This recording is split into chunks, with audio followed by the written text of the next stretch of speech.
이번 시간에는 관리인 선임을 위해서 서면 결의서를 받다가 확인해보고 정족수에 미달된 거예요. 서면 결의서 정족수, 구분 소유자 80%, 그리고 의결권 지분 80% 여기에 미달되자 연이어서 더 받아서 정족수를 채운 경우, 그래서 관리인은 결국 선임한 것이죠. 이러한 경우 유효한 것인가? 여기에 대해서 한번 살펴보도록 하겠습니다. 자, 유사한 사례들이 많이 나와요. 그런데 여기에 대해서 판례가 여기에 대해서 적용이 좀 안 된 것 같습니다. 지방법원 재판부마다 조금씩 견해가 다릅니다. 여기에 대해서 한번 살펴볼 텐데요. 우선 먼저 질문을 읽어보겠습니다.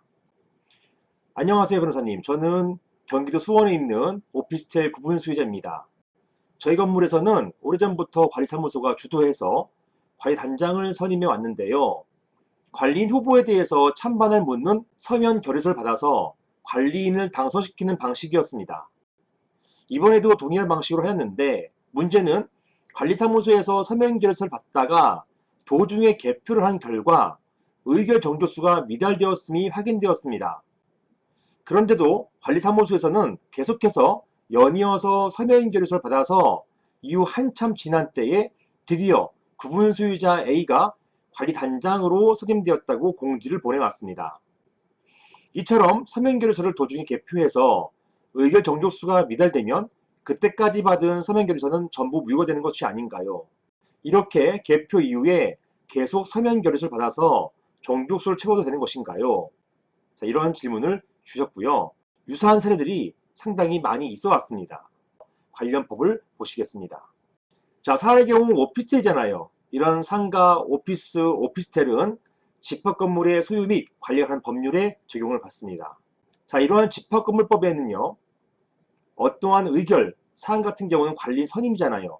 이런 관리인 선임 의결을 하기 위해서 기본적으로는 관리단 집회를 엽니다. 이렇게 관리단 집회를 열어서 여기에서 결의하는 절차가 있고요. 즉, 이러한 관리단 집회를 개최해서 관리인을 뽑는 절차가 있고요. 집회를 개최하지 않고 결의하는 절차가 있는데요. 그것이 바로 서면결의입니다. 그것을 41조에서는 서면에 의한 결의 이렇게 표현하고 있습니다. 1항에는요. 이 법 또는 규약에 따라서 관리단 집회에서 결의할 것으로 정한 사항, 집회 결의 사항이죠.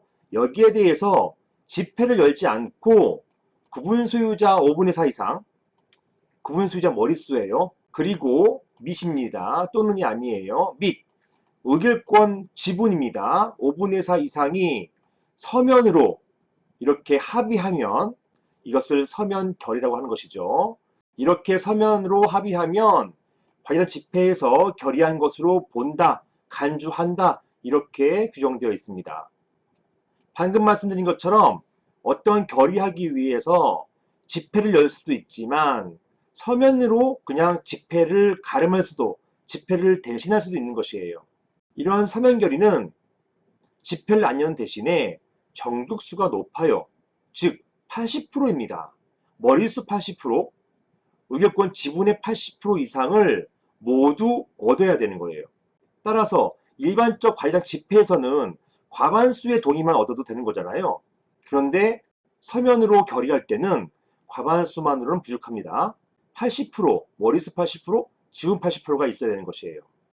이러다 보니까 이 결의 정족수 맞추기가 너무너무 어려워요. 이런 상황에서 사안 같은 경우가 발생한 것입니다. 자, 다음 보시겠습니다. 집합권법은요, 서면결 구체적인 형식이나 내용, 시기에 대해서는 규정하고 있지 않습니다. 다만 그렇다고 해서 서면결의의 시기에 제한 없이 무작정 받을 수 있다는 것도 이것도 문제가 있어요. 이것도 불합리하다고 할 것이고 판례는요, 제가 직접 수행한 사건입니다. 10개월 동안 받은 서면결의서, 이게 기간이 너무 길었다는 거예요. 이렇게 기간이 길었기 때문에 무효로 본다 이렇게 본 사례가 있습니다. 그런데 판례는 본 사안과 유사한 사안에서 이렇게 판시했어요. 집합건물법은 서면에 의한 합의 절차, 합의서, 결의서 형식 및 내용 등에 관해서 아무런 규정을 두고 있지 않다. 따라서 구분 소유자들이 서면에 의한 합의의 구체적 내용을 충분히 인식하고 그 합의에 이르렀다는 사정이 인정된다면 그 합의는 유효할 것이다 라고 하면서, 자, 이게 결론이에요.